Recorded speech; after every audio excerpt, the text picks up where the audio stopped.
اس جلال الدین اکبر کو تاج و تخت سمیت تخت سے نیچے گرا دیا ہے۔ اس نے لوگوں سے پوچھا کہ میں نے یہ خواب دیکھا ہے، تو لوگوں نے اس کی تعبیر یہ بیان کی کہ لگتا ہے کہ دنیا میں کوئی ایسا اللہ کا بندہ آ گیا ہے کہ جو تیری سلطنت کو نقصان پہنچائے گا، جس کی وجہ سے تیری سلطنت کو نقصان پہنچے گا، تیرا نظام بدل جائے گا۔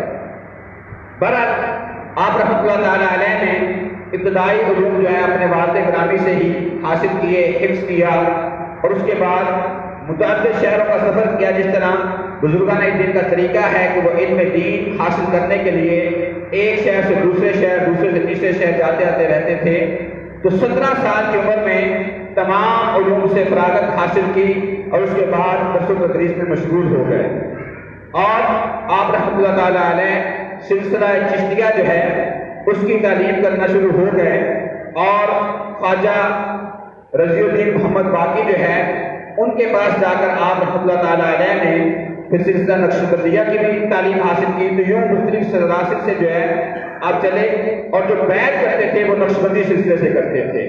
پہلے سلسلہ چشتیہ کی تعلیم حاصل کی، بعد میں جو ہے سلسلہ قادریہ کی بھی تعلیم حاصل کی، اور پھر سلسلہ نقشبندیہ کی تعلیم حاصل کی، اور بیعت کی اسی سلسلے میں کرتے تھے۔ تو یوں نقشبندی سلسلے کے یہ بزرگ شمار ہوتے ہیں۔ بہرحال جب آپ رحمۃ اللہ تعالیٰ علیہ کی تشریف آوری ہوئی تو اس وقت مقابلے میں جلال الدین اکبر جو تھا وہ بادشاہ تھا، اور آپ رحمۃ اللہ تعالیٰ علیہ نے دین کی جو حقیقی تصویر تھی وہ لوگوں کے سامنے رکھی، اور لوگوں کو جو ہے وہ جلال الدین اکبر کے جو دین کے اندر بگاڑنے والے معاملات اس سے آگاہ کیا، اور آپ نے یہ تعلیم کا سلسلہ جاری رکھا یہاں تک کہ جلال الدین اکبر مر گیا۔ اس کے بعد اس کا جو بیٹا تھا وہ پھر آپ کا مرید ہوا، اور اس نے جو ہے اس سارے نظام کو تبدیل کیا۔ چلو اس کی تفصیل بیان کرتا ہوں۔ دوسری جو شخصیت ہے اعلیٰ حضرت فاضل بریلوی امام احمد رضا، یہ جو ہے ان کا انتقال جو ہے وہ 1921 کے اندر ہوا ہے۔ ان کی ولادت بھی 10 شوال المکرم 1272 میں ہوئی، اور 14 جون 1856 ہندوستان کے شہر بریلوی میں پیدا ہوئے۔ آپ کے والد جو ہیں وہ بھی مفتی تھے، اور آپ کے دادا بھی مفتی تھے۔ 4 سال کی عمر میں مکمل قرآن مجید حفظ کر لیا، اور 13 برس 10 ماہ 4 دن کی عمر میں تمام علوم حاصل کر لیے۔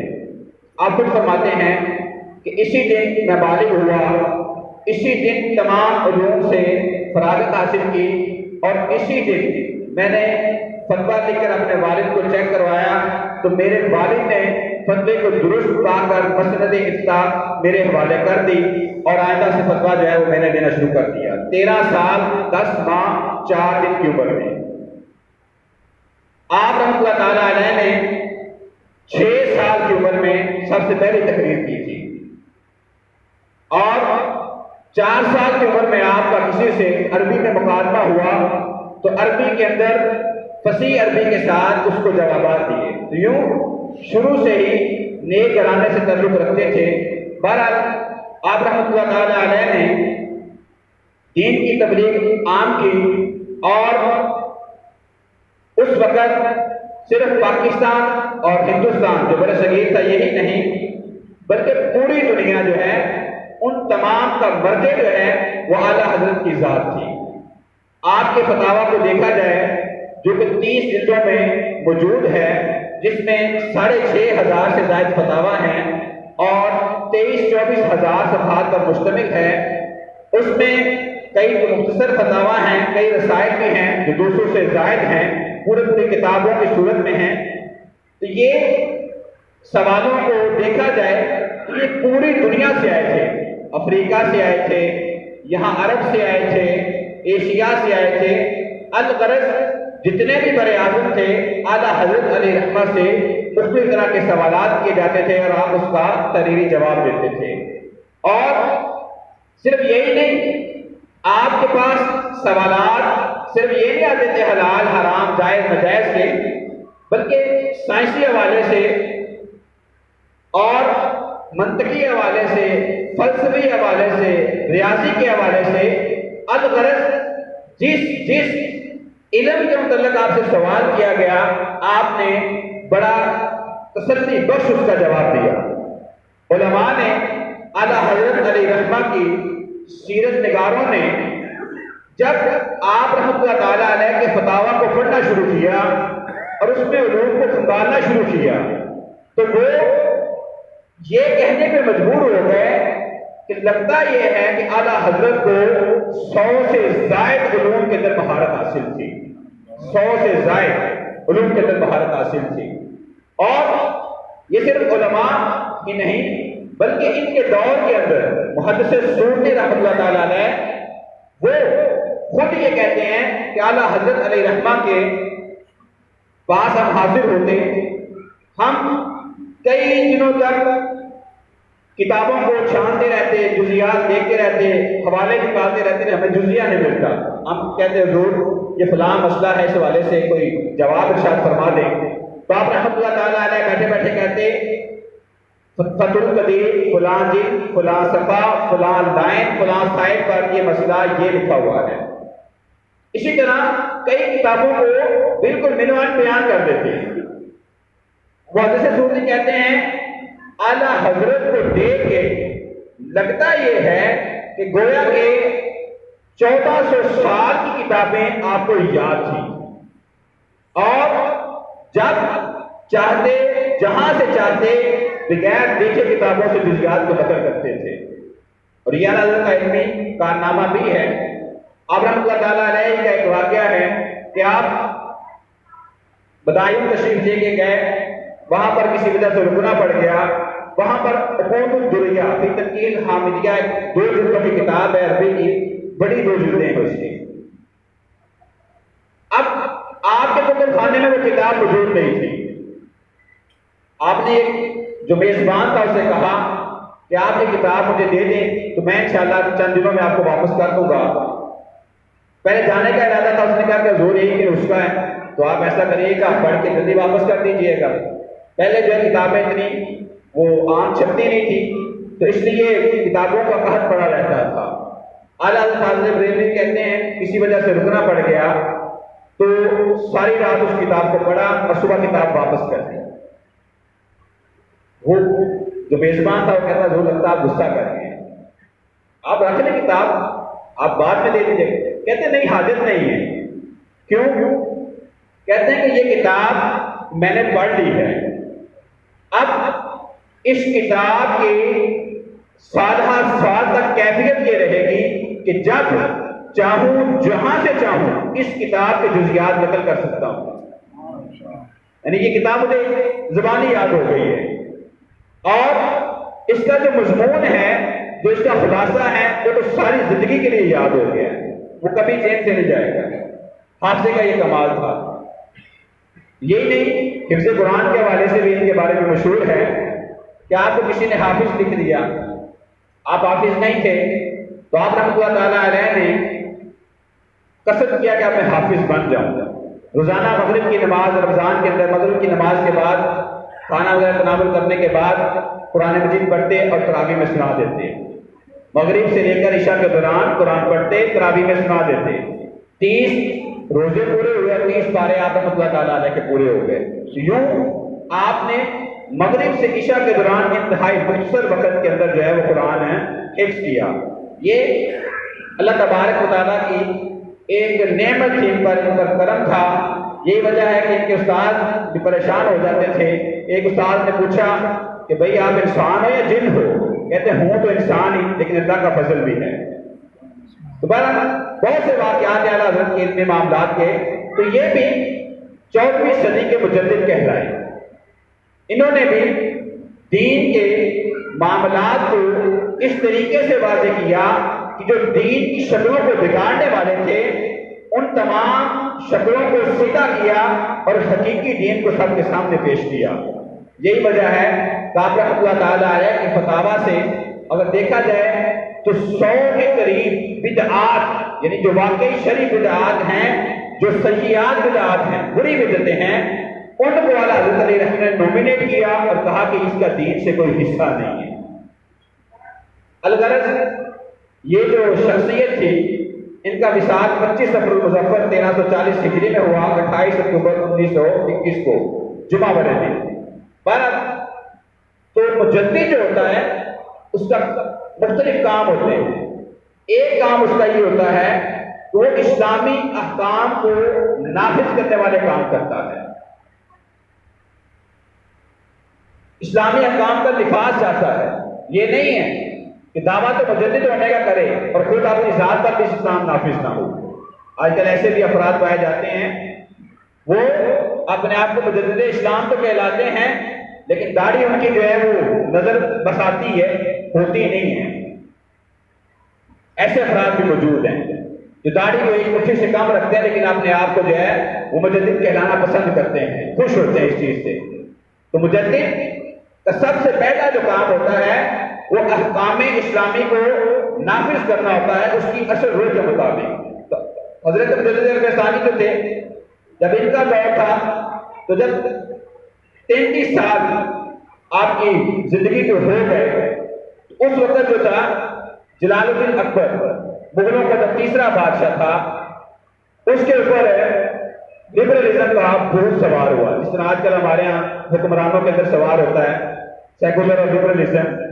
اس نے جو ہے غیر مسلم عورتوں سے شادی کی، اپنے جو دربار کے درباری تھے ان کے اندر ہندوؤں کو رکھا، اور پھر جو چیف آف آرمی اسٹاف تھا وہ بھی ایک ہندو کو بنا دیا۔ پھر جب مشیر ایسے ہوں اور بندہ بھی دین والا نہ ہو تو پھر گمراہی اس کا مقدر بن جاتی ہے۔ تو لوگوں نے جو ارد گرد والے تھے انہوں نے پھر اس بادشاہ کو برگلانا شروع کر دیا اور انہوں نے یہ کہا کہ دین یوں ہے، دین ایسے ہے، دین میں ہندوؤں کی بھی جگہ ہے، دین میں فلاں کی بھی جگہ ہے، دین میں فلاں کی بھی جگہ ہے، زیادہ سب جو ہے وہ ایکول ہے، برابر ہے۔ اسلام کسی دین پر غالب ہونا نہیں چاہتا، اسلام جو ہے یہ کسی دین کو ختم کرنا نہیں چاہتا۔ اس طرح کے اس نے تشریحات شروع کر دی۔ دین اکبری کے نام سے اس نے مختلف قوانین بنائے، جس طرح ہمارے یہاں مختلف آئین بن جاتے ہیں، تو اس نے بھی دین اکبری کے نام سے ایک دستور بنایا اور اس کے اندر مختلف طرح کے قوانین بیان کیے، اور اپنے لیے اس نے کلمے کے اندر یوں تبدیلی کروائی کہ لا الہ الا اللہ اکبر خلیفۃ اللہ، یعنی آپ اپنے آپ کو خلیفہ کہنا شروع کر دیا۔ آج بھی ہیں جو اپنے آپ کو بہت بڑے دین کے رہنما سمجھتے ہیں لیکن دین ان کے ظاہری جسے تک بھی نہیں پہنچا۔ الغرض اس نے بھی اس طرح کے کارنامے سر انجام دیے اور دین کی جو حقیقی روح تھی اس کو بدل کے رکھ دیا، مساجد کو شہید کیا، علماء کو شہید کیا، اور دین فروش جو مولوی تھے ان کو اپنا مصاحب بنایا اور اپنے جیسے چاہتا تھا ویسے فتوے ان سے لے لیتا تھا، جس طرح کا یہ چاہتا ویسا وہ فتوا لے لیتے۔ جس طرح آج کل گورنمنٹ جو ہے مختلف طرح کے فتوے لے کے آ جاتے کہ لے جی ہمارے پاس تو فتوا موجود ہے، اور فتوا دینے والے جو ہوتے ہیں وہ شرابی اور زانی مولوی ہوتے ہیں۔ یہ بھی لمبی کہانیاں، بہرحال وہ بیان کرنا مقصود نہیں ہے۔ تو الغرض اس نے دین کی تصویر کو بدل کے رکھ دیا جلال الدین اکبر نے۔ اس دور میں پھر آپ رحمۃ اللہ تعالیٰ علیہ، مجدد الفیصانی رحمۃ اللہ تعالیٰ علیہ، انہوں نے لوگوں کے اندر شعور پیدا کیا۔ لیکن شعور کی دو صورتیں ہیں، ایک شعور ہوتا ہے کہ جس نے غلط کیا ہے اس کے خلاف علم بغاوت بلند کر دیا جائے، کہ تم غلط ہو ہم تمہاری بات کو نہیں مانتے، ایک یہ بھی ایک طریقہ ہے۔ ایک طریقہ یہ ہے کہ جس نے غلط کیا ہے اس غلط کو غلط بھی کہو اور اس کا الٹرنیٹ صحیح ہونا بیان بھی کرو اور لوگوں کے اندر اس صحیح کو پھیلا بھی دو، تبلیغ کرو، اصل مسئلے کو بیان کرو، بھلے آپ اس بادشاہ کی یا اس حکمران کے مقابلے میں نہیں آتے، آپ یہ نہیں کرتے کہ اس کے خلاف کھڑے ہو جاتے ہیں، جنگ کے لیے آمادہ ہو جاتے ہیں، یہ نہیں کرتے تو دونوں طریقے درست ہیں۔ ایسا نہیں ہے کہ لازم ہے کہ کھڑا ہی ہوگا تو ہی دین کا کام ہوگا، ایسا نہیں ہے۔ تو مجدد عرف ثانی رحمۃ اللہ تعالی علیہ نے اس دین کی جو حقیقی تصویر تھی، اس تصویر کو لوگوں کے سامنے بیان کیا اور دینی تبلیغ کو عام کیا۔ آپ نے مدارس کے اندر جا جا کر بیان کیا اور دین کی حقیقی روح کو عام کر دیا۔ آپ نے بیانات کرنا شروع کر دیے، تقریریں کرنا شروع کر دی، لوگ آپ کا بیان سنتے اور اپنے آپ کو سدھارتے۔ فرد سے معاشرہ بنتا ہے، معاشرہ جئی افراد سے بنتا ہے۔ جب افراد سدھر جائیں تو معاشرہ بھی سدھر جاتا ہے۔ الغرض کئی وزیر جو ہیں انہوں نے بھی دین اکبری سے توبہ کی اور اسلام کی جو صحیح تصویر دین الہی تھا اس دین کو تسلیم کیا اور اس دین کو مانا، اور اندر کھاتے میں جو ہے وہ نظام کو تبدیل کرنے کے معاملہ شروع ہو گئے۔ تو یہ مجدد عرف ثانی کا ایک کارنامہ تھا کہ آپ نے لوگوں کے سامنے جو ہے وہ فردن دینی معاملات کو بیان کیا، اور علماء کو اور اس وقت کے جو مدارس تھے ان کو آپ نے خطوط لکھے، آپ نے ان کے لیے خطوط بھی لکھے، پیغامات بھیجے اور کہا کہ دین کا اصل معاملہ یہ ہے اور یہ اس کے مقابلے میں ہے۔ تو یوں آپ رحمۃ اللہ تعالی علیہ نے اس کے بارے میں بیان کیا۔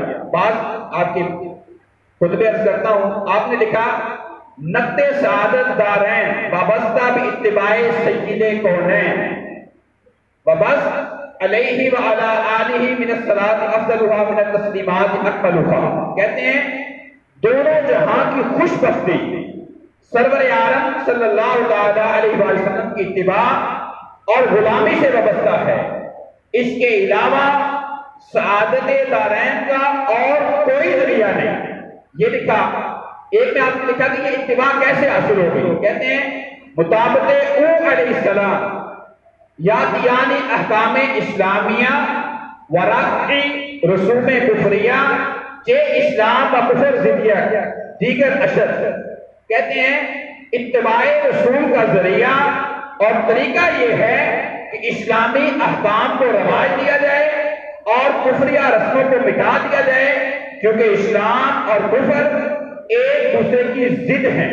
اسلام اور کفر ایک دوسرے کی ضد ہیں، ایک کو ثابت کرنے سے دوسرے کے ختم کرنا لازم آتا ہے۔ یہ نہیں ہے کہ اسلام اور کفر جمع ہو جائیں، ایسا نہیں ہو سکتا۔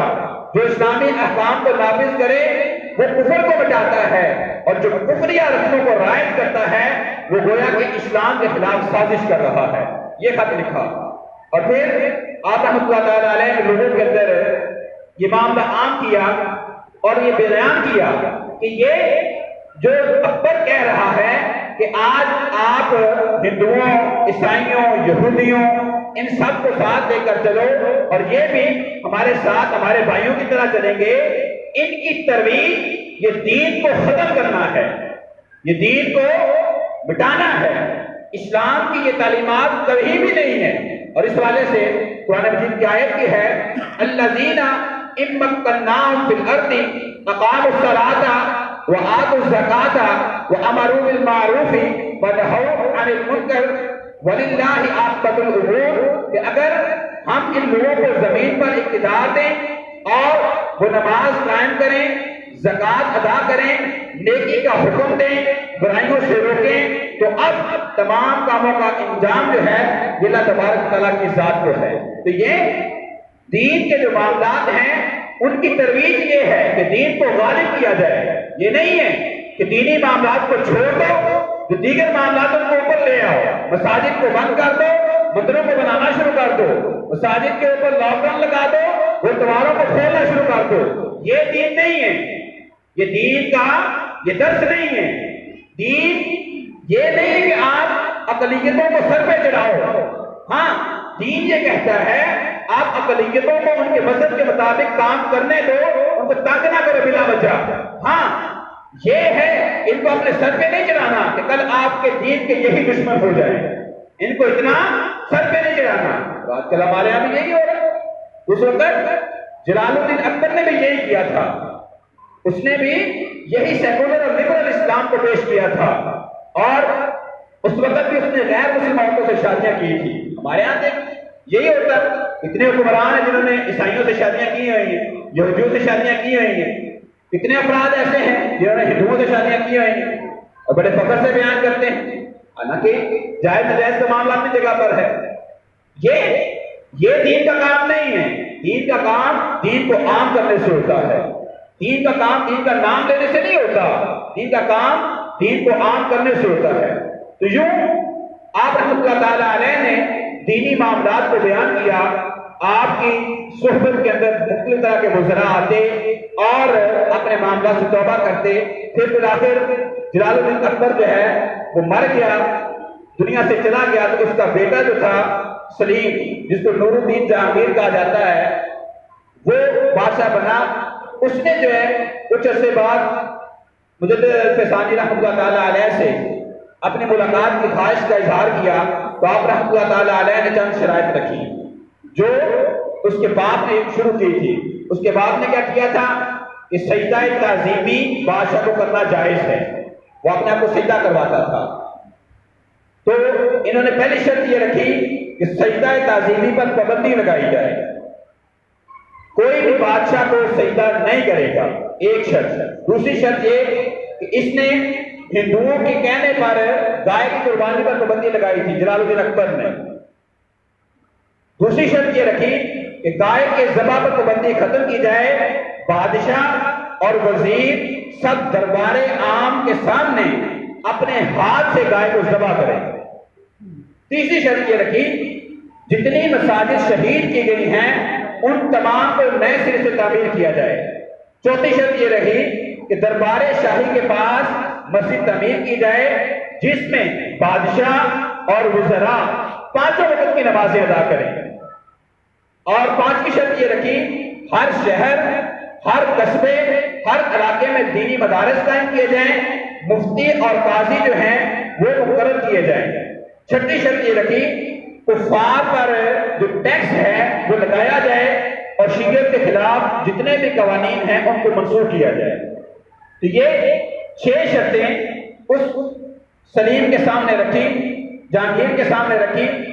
اس نے یہ تمام شرائط کو قبول کیا. تو پھر آپ رحمۃ اللہ تعالیٰ علیہ جو ہیں اس کے دربار میں گئے اور وہاں پر جا کر جو ہے آپ رحمۃ اللہ تعالیٰ علیہ نے دین اسلام کا خطبہ دیا. پھر آپ کی تعلیمات کا یہ اثر ہوا کہ اسی کے خاندان میں سے محی الدین ابو ظفر اورنگزیب عالمگیر پیدا ہوا. یہ وہ بادشاہ ہے مغلوں کا کہ جس نے قرآن کو حفظ بھی کیا تھا اور ساتھ ساتھ عالم دین بھی تھا. اور اس نے اپنے دور کے اندر فقہ حنفی کے جتنے بھی علماء تھے تقریباً 90 کے قریب علماء، اور بعد کہتے 100 سے زائد علماء جو تھے ان کو جمع کیا اور ان سے کہا کہ آپ فقہی مسائل کو ایک جگہ پر جمع کر دیں. انہوں نے پھر جمع کیا جو آج ہمارے پاس فتاوی عالمگیریہ، جس کو فتاوی ہندیہ بھی کہا جاتا ہے، اس کے نام سے ہمارے پاس موجود ہے. تو 100 سے زائد علماء نے اس کو تحریر کیا اورنگزیب عالمگیر کے کہنے پر. یہ نتیجہ تھا جناب مجدد الفسانی کی کوششوں کا کہ انہوں نے کوشش کی، دین کی تبلیغ کرتے رہے، دین کا پیغام پہنچاتے رہے. اور ان کی یہ تبلیغ جو ہے یہ عام ہونے کی وجہ سے افراد بدلے، حکومت بدل گئی، حکومت بدلی تو معاملہ سیٹ ہو گئے. تو ہمیں بھی یہ کرنا چاہیے کہ ہم اگر یہ چاہتے ہیں کہ دین تخت پر آ جائے تو ہم اپنے آپ کو پہلے بدلیں، پہلے اپنے آپ کو بدلیں، ہم اپنی نسلوں کو بدلیں، ہم اپنے ارد گرد والوں کو بدلیں. ڈائریکٹ حکمران تک پہنچیں گے تو پھر شاید ہو سکتا ہے کہ بہت ٹائم لگ جائے، لیکن جب آپ اپنی نسلوں کے اندر دین کی آگاہی رکھیں گے تو پھر یہی نسلیں کبھی کسی بے دین کو آگے لے کے نہیں آئیں گی. جب ہم نے اپنی نسلوں کو دین کی ترغیب دی، دین پر مرنا جینا سکھا دیا، تو یہ نسلیں دین پر مرنے کے لیے قربان ہو جائیں گی. تو اگر ہم بھی یہ چاہتے ہیں کہ جس طرح اس جلال الدین اکبر جو ہے اس کے معاملات کو شکست ہوئی تھی مجدد الفسانی کے ذریعے، تو آج ہم نے بھی یہی کرنا ہے. اللہ عز سے دعا ہے کہ ہمیں بزرگوں کے طریقے پر چلتے ہوئے اپنے نسلوں کو دین کے مطابق بنانے کی توفیق عطا فرمائے۔